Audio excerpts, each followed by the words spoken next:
Saturated hydrocarbons, उसकी तरफ हम मूव कर रहे हैं।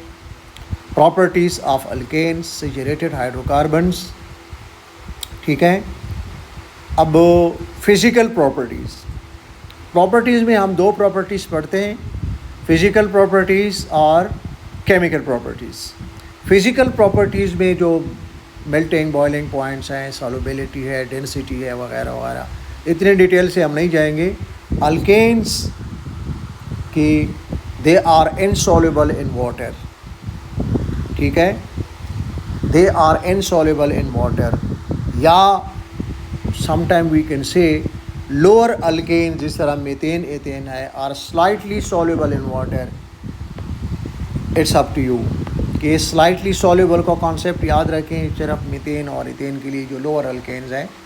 जितना फिर अल्केन्स का मॉलिक्यूलर साइज़ बढ़ता जाता है, जिस तरह आपने टेबल में देखा, प्रोपेन हो गया, ब्यूटेन हो गया, इस तरह number of carbon and hydrogen increase करते जाते हैं, चेन इंक्रीज़ करते जाता है, लेंथ में वो बढ़ता जाता है। Butane, pentane, hexane, heptane, octane, nonane, decane, dodecane, undecane, tridecane, वगैरह वगैरह, ठीक है। जिस तरह हम 1 2 3 4 5 6 7 8 9 10 11 12 13 ये पढ़ते होते हैं, या बाकी किसी भी ज़बान में जो काउंटिंग है वो एक करते होते हैं, ये उसी तरह है, ठीक है। तो ये सॉल्युबिलिटी है कि पानी में they are insoluble in water, या सिर्फ स्लाइटली सॉल्युबल लोअर अल्केन्स है। बाकी as we go along the chain of this family, the length of the chain increasing, molecular size increasing, so solubility further extremely become decreasing, यानी ये बहुत कम होती जाती है, अगर इनसॉल्युबल ही हम कहेंगे, ठीक है ना। यानी आप ऑयल, पेट्रोल, डीजल को ले लें, पानी के साथ मिलाएं तो आपको समझ आ जाती है। एक बॉटल ले लें, उससे पानी लें और गाड़ी से पेट्रोल निकाले, उसमें डालें, ठीक है ना, एहतियात करें कि आग न लगे। या कोई कुकिंग ऑयल ले लें, वो भी ऑर्गेनिक है, उसके साथ मिक्स कभी नहीं होगा, ठीक है ना, डालें। या जो कोई भी घर में ऑयल मौजूद है तो आप इसमें डालें, वो मिक्स नहीं होगा, वो सेपरेट हो जाएगा, क्योंकि पानी में वो सॉल्युबल नहीं है, ठीक है ना। तो इस तरह आप कर सकते हैं। Number 2, alkanes have low MP and BPs, इनका मेल्टिंग बॉइलिंग पॉइंट लो होता है, ठीक है। तो ये आप केमिस्ट्री के बुक से अल्केन के उसमें टेबल एक देख सकते हैं, ठीक है। तो वहाँ पे आप जा सकते हैं उसकी तरफ, तो वहाँ पे आप देख लें। ओके, केमिकल प्रॉपर्टीज़ में हम अब देख रहे हैं केमिकल प्रॉपर्टीज़, इनके रिएक्शंस कौन कौन से हैं। Chemical properties, alkanes are inert. Inert का मतलब हरगिज़ ये नहीं होता कि वो कभी भी रिएक्शन नहीं करते, यानी कि वो लेस रिएक्टिव हैं, वो इतना आसानी से रिएक्शन नहीं करती, क्योंकि उनको जो एक्टिवेशन एनर्जी चाहिए EA वो हाई होता है,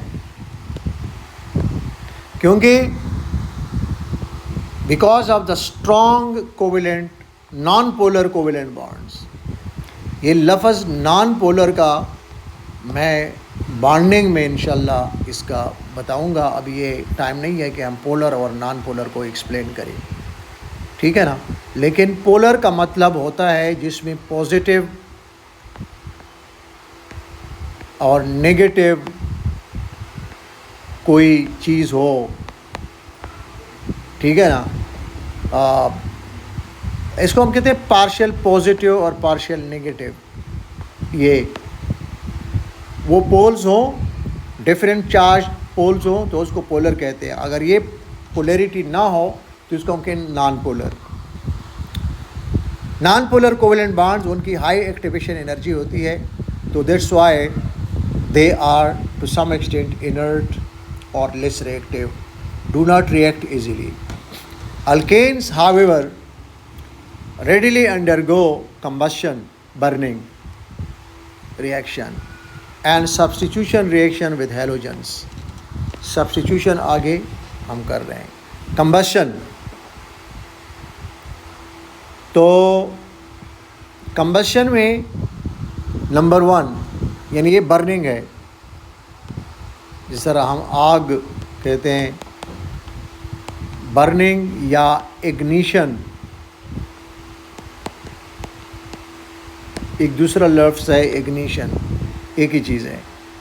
कंप्लीट बर्निंग या कंप्लीट कंबशन, कंप्लीट कंबशन का ये मतलब नहीं है कि हमने कोई चीज़ ले लिया और उसको मुकम्मल तौर पर जला दिया तो ये कंप्लीट है, नहीं। कंप्लीट का टेक्निकल टर्म है ये। कंप्लीट कंबशन का मतलब है कि सफिशिएंट एयर, हम अगर ओपन एयर में कोई चीज़ जला रहे हैं, बाहर लकड़ी को आग लगाई है, तो ये कंप्लीट है, क्योंकि सफिशिएंट ऑक्सीजन इसको रहता है। क्लोज्ड रूम में या इंटरनल कंबशन इंजन में, जो गाड़ी का इंजन है, इसको हम जो ऑक्सीजन या एयर की सप्लाई देते हैं ये उसकी रिक्वायरमेंट के मुताबिक देते हैं। जो इसको एडजस्टमेंट फ्यूल और एयर का जो मिक्सचर होता है कार्बोरेटर में, ये मैकेनिक्स को पता होता है, गाड़ियों के मैकेनिक्स को, ठीक है ना। अनपढ़ होते हैं लेकिन उनको पता होता है, तो वो एडजस्ट करते हैं। और इसलिए गाड़ी का जो एग्जॉस्ट फ्यूम्स होते हैं उसमें कार्बन मोनोऑक्साइड ज़्यादा बनता है। तो वो आप इसको अगर गाड़ी को आप गैराज में, क्लोज गैराज में एक 10-15 मिनट तक ऑन करें या इससे ज़्यादा, तो हो सकता है कि वहाँ पर आपकी भी हालत गैर हो जाएगी, क्योंकि ऐसे कई कैजुअल्टीज़ क्लोज्ड एरियाज़ में, गैराज में हो चुके हैं, लोग मर गए हैं उससे, क्योंकि वो कार्बन मोनोऑक्साइड बनती है और कार्बन मोनोऑक्साइड इंसान को हलाक कर देती है, पॉइजनस है, ठीक है ना। उसकी डिटेल में मैं नहीं जा रहा। तो कंप्लीट कंबशन का मतलब है कि एक्सेस ऑफ एयर या ऑक्सीजन, सफिशिएंट क्वांटिटी,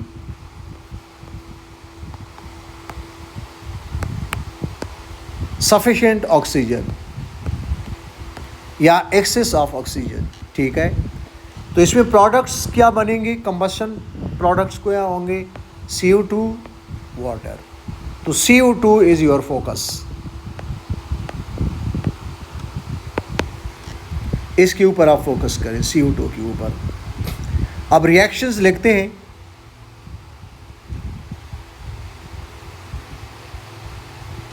ऑलरेडी लिखे हैं, मैं एक्सप्लेन कर रहा हूँ, क्योंकि डिलीवर किया ना ये लेक्चर, जो ट्यूशन्स पढ़ते हैं उनको डिलीवर किया है और ये ऑलरेडी है, तो इसके मैं वीडियो रिकॉर्ड करूँ, ठीक है।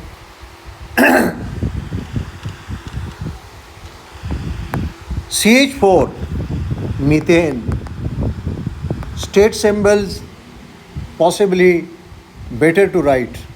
अगर आप नहीं लिखते, लेकिन अगर उन्हें क्वेश्चन भी पूछा है कि इंक्लूडिंग स्टेट सिंबल्स, तो फिर उसका लिखना लाजमी है, दे मस्ट बी रिटन। अगर आप नहीं लिखते तो फिर वो आपको, अगर 2 मार्क्स हैं तो 1 अवार्ड करेगा, 1 नहीं देगा। अगर नहीं लिखा है कि ये ज़रूरी है, फिर इट्स अप टू यू। फिर आप देखें कि अगर आपको सही आता है लिखना तो लिखें, ना लिखे तो ना लिखें। It's up to you according to the question, the way they direct you. Oxygen, तो ये कंप्लीट कंबशन है, एक्सेस ऑफ ऑक्सीजन है, सफिशिएंट एयर है, कार्बन डाइऑक्साइड और वाटर कंबशन प्रोडक्ट है। वाटर को लिक्विड, CO2 को gas, oxygen gas, methane gas. The way we balance it, keeping this 1 mole. तो कार्बन 1 है यहाँ पे, तो राइट पे कार्बन डाइऑक्साइड भी 1 होगा। अब कार्बन डाइऑक्साइड में 2 ऑक्सीजन है, यहाँ भी 2 ऑक्सीजन है। इस 2 को अगर फ़िलहाल मैं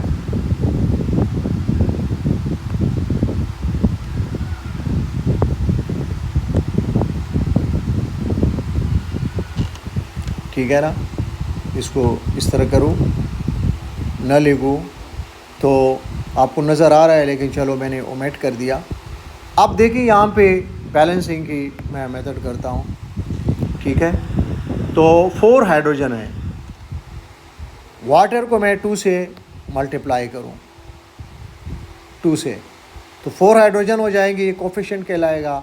और इसके साथ everything in water is multiplied by 2, तो 4 हाइड्रोजन अगर होते हैं तो 2 ऑक्सीजन भी हो जाएंगे, तो यहाँ ऑक्सीजन 2, यहाँ ऑक्सीजन 2 हो जाएंगे, 4 टोटल ऑक्सीजन यहाँ इस साइड पे। ये बैलेंसिंग का तरीका है। और फिर यहाँ पे इसको 2 से मल्टीप्लाई करके O2 2 इंटू 2 4 ऑक्सीजन एटम्स हो जाएंगे। ये जो बैलेंसिंग में हम नंबर ऑफ एटम्स करते हैं, आप मॉलिक्यूल्स ले सकते हैं, मोल्स ले सकते हैं, लेकिन better to count them as number of atoms. इसको नंबर ऑफ एटम्स के तौर पे काउंट करें, ठीक है ना, बाकी कोई चीज़ नहीं। अच्छा, अब यहाँ पे देखें इथेन को, इथेन C2H6, इसी तरह इसको भी हम कर सकते हैं, ठीक है। तो आप इसको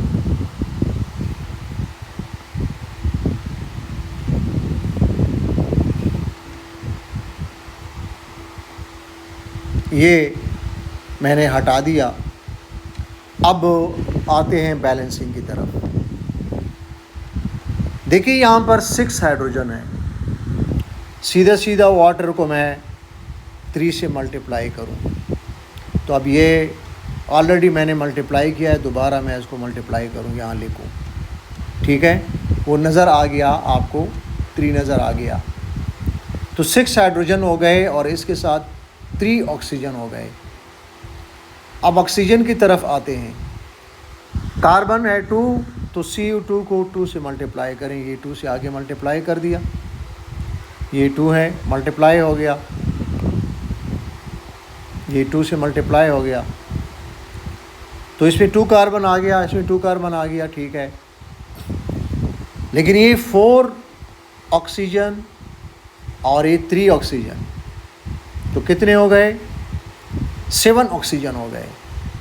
यहाँ पर मैं अगर यहाँ पे 7 कर लूँ, सिर्फ 7 कर लूँ,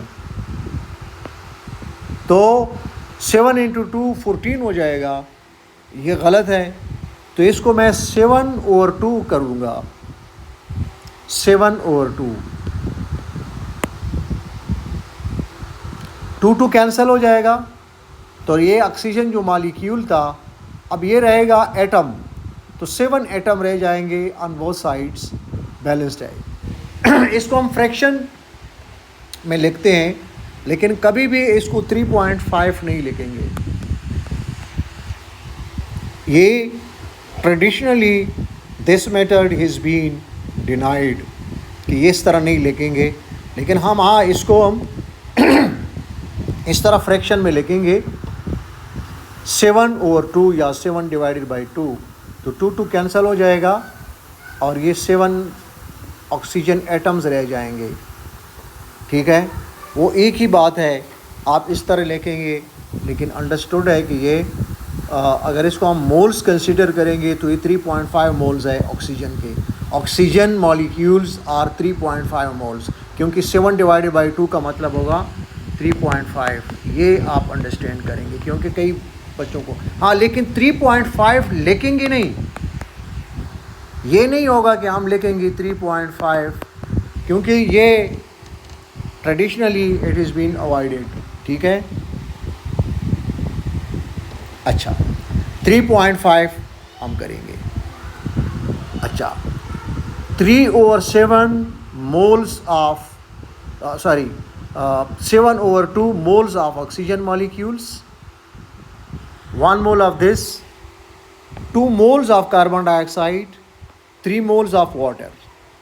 ये एक है, इसको आप 3.5 मोल्स कंसीडर कर सकते हैं। क्यों? 7 को 2 पर डिवाइड करते हैं तो 3.5 ही बनता है, 3.5 बनता है मैथमेटिकल लैंग्वेज में, मैथ के लैंग्वेज में, ठीक है ना। या इस पूरे ऊपर वाले इक्वेशन को 2 से मल्टीप्लाई करते हैं तो 2 मोल्स ऑफ एथेन और 2 कैंसिल हो जाएगा, 7 moles of oxygen molecules, 4 moles of carbon dioxide, 6 moles of water, ठीक है। Anyway you balance this equation ये आपके लिए ठीक है। आप इसको किसी भी देखें, यही कन्फ्यूजन है जो कि बच्चों को होता है, और उनको कोई बताने वाला, वो टीचर कहता है कि यार इसको आता होगा, नहीं। क्यों? हर इंसान अपने एक्सपीरियंस से सीखता है। मैंने अपने एक्सपीरियंस से सीखा है। When I was a student myself throughout my educational career from first to last class, तो मुझे पता है कि हमें क्या क्या प्रॉब्लम्स थे। हम खामोश रहते थे, नहीं पूछते थे। जब हम पूछते थे तो क्या होता था, पूछे फिर भी कई प्रॉब्लम्स हो सकता है, न पूछे तो प्रॉब्लम हो सकता है। लेकिन न पूछने का प्रॉब्लम ज़्यादा होता है, पूछने का प्रॉब्लम नहीं होता। That later on you will overcome. पूछने का ये है कि पहले तो आप पूछते नहीं हैं क्लास में कि छोड़ो बस यार, वैसे कोई हंसे ना ऊपर, ठीक है ना। खैर अभी वो सिचुएशन नहीं है, ठीक है ना। सरकारी स्टाइल नहीं है, पब्लिक प्राइवेट स्कूल्स में बड़े बच्चे बोल्ड हैं, दे कैन आस्क एनीथिंग। तो लेकिन वो सारी बाकी फजूल बातें पूछते हैं, लेकिन क्वेश्चन नहीं पूछते। जब टॉपिकल कोई चीज़ होती है, कन्फ्यूजन होता है, तो वो नहीं पूछते। वो कहते हैं, अवॉइड करते हैं ना कि दफ़ा करो, बहस लंबा हो जाएगा, ज़्यादा टाइम लगेगा, ठीक है ना, दफ़ा करो, अवॉइड करो। नहीं, आपका जब कन्फ्यूजन होगा, ये मैं आपको गुर सिखाता हूँ। जो बच्चा क्लास में अप टू द मार्क है, वो एग्ज़ाम में अप टू द मार्क होगा, और फिर रिज़ल्ट अकॉर्डिंगली होगा। फिर जब आप when you had wished to be getting a star, you got it, ठीक है ना। जो आपका सबसे हाईएस्ट टास्क या वो था, टारगेट था, वो आपने अचीव कर लिया। वो कैसे अचीव कर लिया? When you are very much focused in your class and you kept your pace with the teacher। आप टीचर के साथ पेश कर रहे थे, टीचर को आपने टफ टाइम दिया। तो यही होता है कि आप सीखते हैं और आपको फिर ज़रूरत नहीं होती, ठीक है ना। लेकिन ये टीचर पर भी डिपेंड करता है कि बच्चों को मोटिवेट करें। केमिस्ट्री किसी को मुश्किल लगती है तो फिर आएँ, आप पढ़ें, तो इंशाल्लाह मुश्किल नहीं होगी, ठीक है ना। तो यही मैं चाहता हूँ कि बच्चे आएँ, मेरे चैनल पे आएँ और ट्यूशन के लिए आएँ, ठीक है ना। क्योंकि बुनियादी मरकज़ इसी चीज़ का है कि अपना ही स्कूल, मेरा क्लासरूम मेरा अपने घर में बने, ठीक है ना। जिस तरह स्कूल में आप जाते हैं ना, तो फिर यहाँ पर क्लासरूम बने, और आप भी अलोन 1-to-1 होगा आपके लिए भी, और टीचर के लिए भी वही होगा कि कोई बच्चा नज़र नहीं आ रहा, लेकिन वो उससे ज़्यादा अच्छी तरीके से पढ़ा रहा है, ठीक है ना। ये अच्छे टूल्स हमारे हाथ में आ गए हैं अल्हम्दुलिल्लाह, अल्लाह के फ़ज़ल से। तो ये आप देखेंगे कि इसका क्या, मैं इसको जो ये रिसोर्स इस्तेमाल कर रहा हूँ, जिसको मैं हाईलाइट कर रहा हूँ, चीज़ें बार बार लिखता हूँ, इस चीज़ों को आप इधर उधर कर सकते हैं, आप कहीं पर। तो ये बड़ी ज़बरदस्त किस्म की टेक्नोलॉजी है। ये क्लासरूम से भी ज़्यादा इफ़ेक्टिव मैं इसको लेता हूँ, क्लासरूम से बिल्कुल। जब आप फ़ेस टू फेस बैठे होते हैं टीचर के सामने, उससे भी ज़्यादा इफ़ेक्टिव है। अच्छा बेटा, ये तो हो गया। फिर इनकम्प्लीट कंबशन की बात करेंगे। इनकम्प्लीट कंबशन, अब इनकम्प्लीट कंबशन का मतलब ये नहीं होता कि हमने कोई चीज़ जलाना शुरू कर दिया और हाफ जलाया तो फिर बंद कर दिया, नहीं। That is technical point in terms of amount of air या oxygen. by air we always mean oxygen, क्योंकि एयर तो सारा है, इंक्लूडिंग नाइट्रोजन और बाकी जो गैसेस हैं। But from air during burning we consider oxygen only, that is required for burning and that gets consumed. Products important है, this one जिसको मैंने सर्कल किया है, ये इम्पोर्टेंट है। CO, carbon monoxide, carbon monoxide, यानी इसमें आखिर में ऑक्साइड का और मोनो का ओ कॉमन हो जाता है, कार्बन मोनोऑक्साइड। और वाटर भी उसी तरह होगा। अब आप भाई देखें, इम्पॉर्टेंट है कि आपको ये आ जाए, ठीक है ना।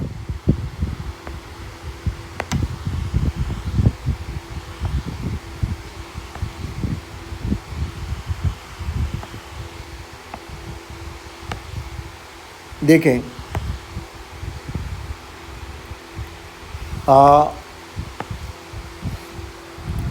CH4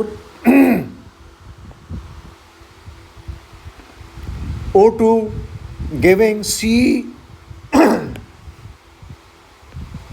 O and water. Sorry. Methane plus oxygen giving CO and water. ये incomplete combustion है when your product is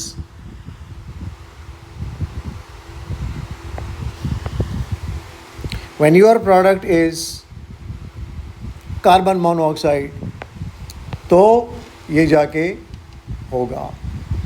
अब देखिए इसकी बैलेंसिंग करते हैं, क्योंकि यहाँ पर CO है, CO2 नहीं है, अकॉर्डिंगली हम बैलेंस करते हैं। मीथेन को 1 मोल रखें यहाँ पे 1, तो कार्बन मोनोऑक्साइड 1, क्योंकि एक ही कार्बन है, अगर इसको हम 1 रखते हैं तो इट शुड बी 1। अब आप देखिए हाइड्रोजन इसमें 4 है, तो इसको आप 2 से मल्टीप्लाई करें, ठीक है, 2 से मल्टीप्लाई करें, ये मल्टीप्लाई कर दिया, तो इसके साथ ऑक्सीजन कितने हो गए 2, क्योंकि 2 इंटू 1 ऑक्सीजन 2 हो गए, और 2 इंटू 2 हाइड्रोजन 4 हो गए। अभी एक ऑक्सीजन इधर है 1 2, तो ये टोटल कितने हो गए 3 ऑक्सीजन हो गए, 3 ऑक्सीजन हो गए। यहाँ पर हमारे पास कितने हैं 2 है, और इधर 3 है, तो क्या करेंगे 3 डिवाइडेड बाई 2, 2 कैंसिल हो जाएगा, तो ऑक्सीजन एटम यहाँ पर भी 3, यहाँ पर भी 3। अब मैंने आपको कहा था कि बेहतर है कि आप इसको ऑक्सीजन एटम कंसीडर करें, जो नंबर ऑफ़ एटम्स हैं, बाकी मोल्स बाद में हम बात करते हैं। अगर इसको आप लेते हैं तो ये ऑक्सीजन मॉलिक्यूल है, O2 एटम नहीं है। हाँ, 1 मॉलिक्यूल में 2 एटम्स हैं, लेकिन this is in fact oxygen molecule, ये वाटर मॉलिक्यूल है, और ये कार्बन डाइऑक्साइड मॉलिक्यूल, ये मीथेन मॉलिक्यूल, और ये 1 मोल है, ठीक है ना। इसको जब हम लिखते हैं 3/2, तो ये अगर ऑक्सीजन को मैं कंसीडर करूं तो ये 1.5 मोल्स ऑफ ऑक्सीजन मॉलिक्यूल्स है।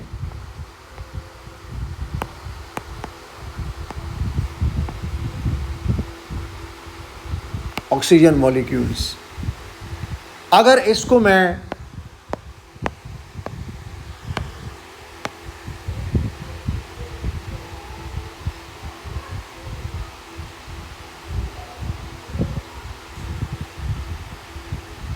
ठीक है, अगर इसको मैं ऑक्सीजन मॉलिक्यूल लूँ तो ये 3/2 का मतलब हो गया 1.5, लेकिन पहले मैं बता चुका हूँ कि 1.5 लिखते नहीं हैं। अच्छा, 2 को कैंसिल करें तो ये 3 मोल्स, क्योंकि now it's not molecular, now its atomic हो जाएगा, तो ये 2 यहाँ कैंसिल हो गया, उधर कैंसिल हो गया, तो ये 3 मोल्स ऑफ ऑक्सीजन एटम हो गए, और यहाँ पर भी 1 मोल और 2 मोल्स ऑक्सीजन एटम के हैं। तो या तो आप इसको एटम में कर ली, 3 एटम कर लें, और ये भी 3 एटम हो गए दोनों साइड भी, या अगर मोल्स में करेंगे 3 मोल्स ऑफ ऑक्सीजन एटम और 3 मोल्स ऑफ ऑक्सीजन एटम, ठीक है ना। तो एनीवे, ये in the above equation 1.5 moles of oxygen molecules और 3 moles of oxygen atoms are used, ठीक है। बैलेंसिंग कर दिया हमने, तो ये आपको आ गया। अच्छा, अब मीथेन के हम फिज़िकल प्रॉपर्टी, अल्केन के हम केमिकल प्रॉपर्टीज़ हम अल्केन्स के कर रहे हैं, सब्स्टिट्यूशन रिएक्शन, ठीक है।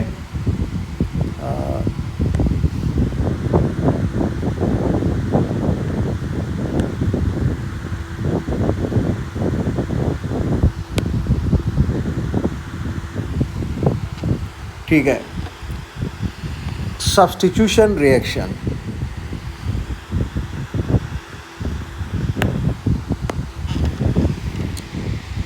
spelling of substitution. Substitution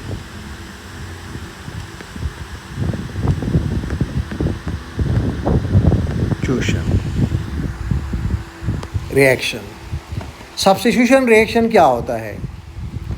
A reaction in which one atom is replaced by another atom or group of atoms. That is called substitution reaction. क्या? Replacement of an atom from a compound by another atom or group of atom is called substitution reaction. जिस तरह हम substitute fielders cricket में लेते हैं, substitute hockey player लेते हैं, substitute football player लेते हैं, चला जाता है दूसरा बाहर आ जाता है, तो उसको हम substitute कहते हैं. Alkanes undergo substitution reactions with halogens. For example, fluorine, ये halogens होते हैं, chlorine and bromine. Again, तीनों में हम most likely जो important है, जो कि आसानी से हम इसका reactions कर सकते हैं, वो chlorine है, bromine है. Fluorine is explosively reacting, बहुत ज़्यादा reactive है, तो ये कोई इतना आसान नहीं होगा. रिएक्शन तो हम कर सकते हैं, लेकिन इसकी केमिस्ट्री हम इतना डिस्कस नहीं करती. और आयोडीन इसी तरह लीस्ट रिएक्टिव है, तो उसका रिएक्शन भी डिफ़िकल्ट है. और ये मॉडरेटली रिएक्टिंग है, क्लोरीन और ब्रोमीन. रिएक्शन कंडीशंस क्या है? यूवी लाइट या sunlight, ultra violet light. Sunlight में भी अल्ट्रा वायलेट रेज तो होते हैं किसी हद तक. हाँ, आर्टिफिशियल अल्ट्रावायलेट लाइट हम इस्तेमाल कर सकते हैं. ऐसे बल्ब मौजूद हैं कि अल्ट्रावायलेट रेज वो प्रोड्यूस करता है. ठीक है. अच्छा, बाकी कंडीशंस क्या है? Reaction conditions. Halogens can be dissolved in organic solvents, for example CCl4. Chlorine is reacted in diffused sunlight. Diffused sunlight एक देखें ना, एक डायरेक्ट, लेट सपोज कि अगर हमारा ये है रिएक्टिंग मिक्सचर है और इस पर सन रेज डायरेक्टली आ रहे हैं, ये सन है और इसके डायरेक्टली सन रेज आ रहे हैं रिएक्टिंग मिक्सचर पे, तो ये उसको कहते हैं हम डायरेक्ट सनलाइट. डिफ्यूज्ड का मतलब है कि समथिंग अंडर द शेड है, लाइट तो है लेकिन ये शेड ऊपर है, लाइट बाहर से दूसरी साइड से आ रहा है, डायरेक्ट सन रेज नहीं है.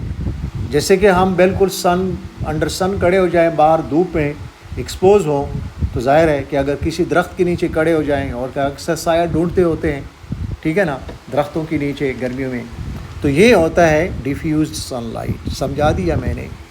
अब देखिए, वन स्टेप रिएक्शन है. इसमें मीथेन का जिस तरह आगे डिस्प्ले में समझाया है, आप इसको देख रहे हैं. मीथेन का एक हाइड्रोजन निकल के इसका स्प्लिट हो गए क्लोरीन क्लोरीन, एक क्लोरीन एटम यहाँ अटैच हो के CH3Cl क्लोरोमीथेन और HCl. और अब यहाँ पर शुरू में मैंने फंक्शनल ग्रुप आपको समझाया है. अब क्लोरीन के आने से ये क्लोरोमीथेन हो गया. अब ये मीथेन नहीं है, CH3Cl, अब ये बिल्कुल डिफरेंट फैमिली हो गया. इसको हम कहते हैं हेलोजेनो अल्केन या अल्काइल हेलाइड्स.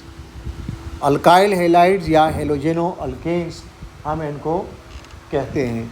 ठीक है. तो ये बेटा ये देखें, बस जल्दी जल्दी मैं इसको सम अप करता हूँ, 2 वीडियोस हो जाएंगे. अच्छा, ये यहाँ पे आ गया और HCl साथ बन गया. ये वन स्टेप रिएक्शन है, only one hydrogen is replaced.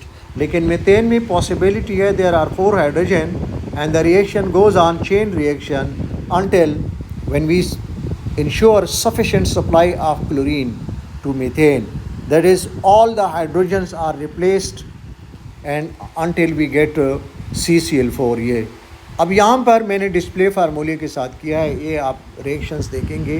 Conditions वही है, यूवी लाइट या diffuse sunlight, reaction goes on until we get rid of all hydrogen for methane. and instead 4 chlorines are attached. पहला देखिए ये वाला रेड हाइड्रोजन है, इसके साथ ये ब्रेक डाउन हो जाएगा, तो इसको अगर मैं इस तरह लिखता इट वुड बी बेटर.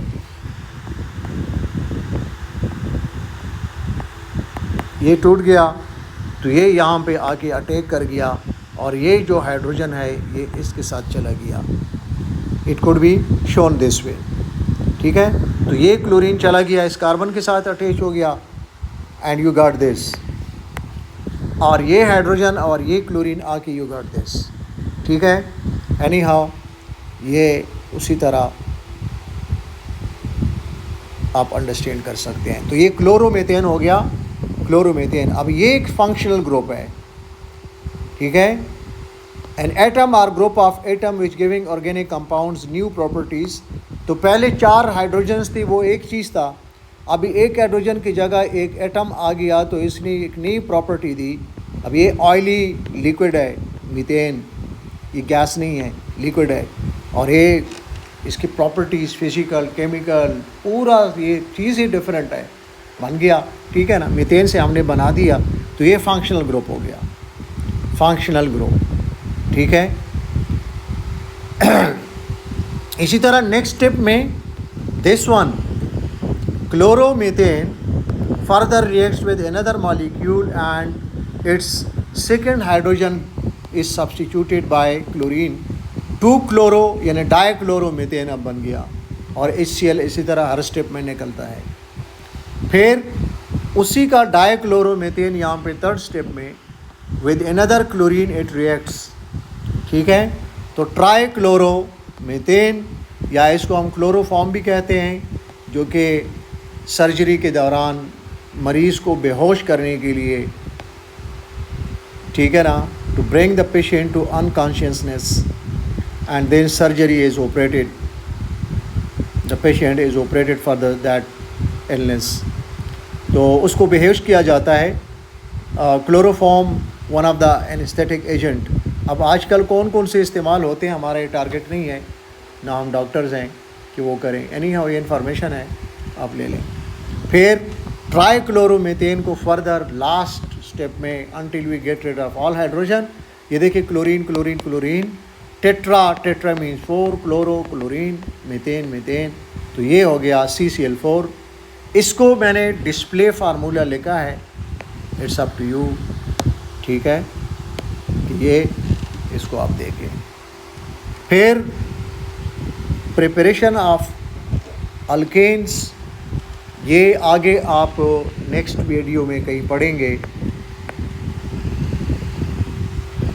जो हम पेट्रोलियम की तरफ जाएंगे, fractional distillation of crude oil, वहाँ पर अल्केन्स की प्रिपरेशन हम करेंगे. हालांकि अल्केन्स नेचुरली एग्जिस्ट करता है as a hydrocarbon and crude oil, coal और नेचुरल गैस में, लेकिन फिर भी वहाँ से भी हम सेपरेट कर सकते हैं. और अब इसको बनाते भी हैं कि जो पेट्रोलियम इंडस्ट्री में, रिफाइनरी में ह्यूज मॉलिक्यूलर यानी हायर मॉलिक्यूलर अल्केन्स को ब्रेक डाउन करते हैं, वी गेट स्मॉलर अल्केन्स. वो आगे फिर टॉपिक में आएगा ना. तो ये उसकी है, smaller alkanes can be prepared on large scale by cracking of heavy fractions of petroleum in the industry. ठीक है ना, so that increases the yield of petroleum and diesel, because the main consumption of these substances is a fuel in the automobile industry. कि जो हमारे रोज़ाना गाड़ियाँ हम दौड़ाते हैं, मोटर बाइक से लेकर कारों, ट्रकों, बसों तक, हवाई जहाज़ तक, ट्रेन तक, ये सारी चीज़ें चलती हैं तो ये इन्हीं फ्यूल से चलती हैं. ठीक है ना, तो ये हमारे डिमांड है लोगों का, हर मुल्क का अपना डिमांड है कंजम्पशन का. फिर हाइड्रोजनेशन ऑफ अल्कीन्स, ये अल्कीन्स की चैप्टर में आप करेंगे कि हाइड्रोजन को ऐड करके अल्कीन्स में वी गेट अल्केन्स.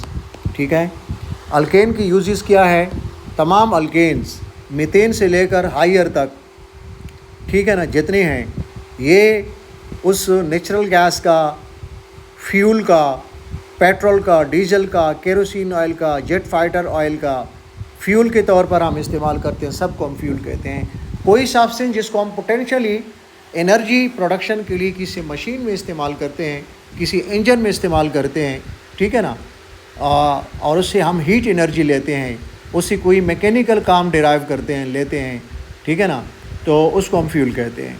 ग्रीस हो गया, जिस तरह ऑटोमोबाइल के पार्ट्स को, मशीन्स के पार्ट्स को फ्रैक्शन लेस कर देते हैं, फ्रैक्शन को रिड्यूस करते हैं। विज़लिन हो गया, सर्दियों में हम इस्तेमाल करते हैं। पॉलिशेस हो गए, मुख्तलिफ़ पॉलिशेस हैं, ठीक है ना, कॉस्मेटिक्स से लेके और शू पॉलिश तक मुख्तलिफ़ चीज़ें हैं। वैक्स, ये जो कैंडल बनाते हैं इससे, ठीक है ना, और इंजन ऑयल हो गया, मोबिल ऑयल इसको हम कहते हैं। रोड कारपेटिंग हो गया, काला मटेरियल होता है, ड्रमों में डालते हैं, उसको मिक्सचर बना के रोड कारपेटिंग करते हैं। आप रोज़ाना देखते होते हैं कहीं पर सड़क बन रही होती है। बिल्डिंग्स कंस्ट्रक्शन में भी ये इस्तेमाल होता है, सेम को रोकने के लिए। पेट्रोलियम जेली हो गए, बहुत सारी और यूजेस हैं अल्केन्स के, large number of uses. Then you can go next video के साथ, इंशाल्लाह वीडियो नंबर 3 होगा, अल्कीन के साथ हम आएंगे, ठीक है। That would be video number 3। तो यहाँ हमने यहाँ तक कर लिया, तो आप इसको एंजॉय करें, देखें, चैनल को सब्सक्राइब करें और बार बार देखें। अगर आप ऑर्गेनिक केमिस्ट्री में या ओ लेवल IGCSE केमिस्ट्री में वीक हैं तो you are invited to join my class. मैं क्लास ले रहा हूँ, बच्चे आ रहे हैं, और हरी अप, ठीक है ना, और आप जल्दी कीजिए। जो भी स्टूडेंट्स हैं इसको देखेंगे। अगर आपको है ट्यूशन की ज़रूरत तो आप रब्ता करें, ठीक है ना। रब्ता नंबर है 0313614141। ये मेरा व्हाट्सअप नंबर भी है, फ़ोन नंबर भी है, आप इसके ऊपर कर सकते हैं, ठीक है। दैट्स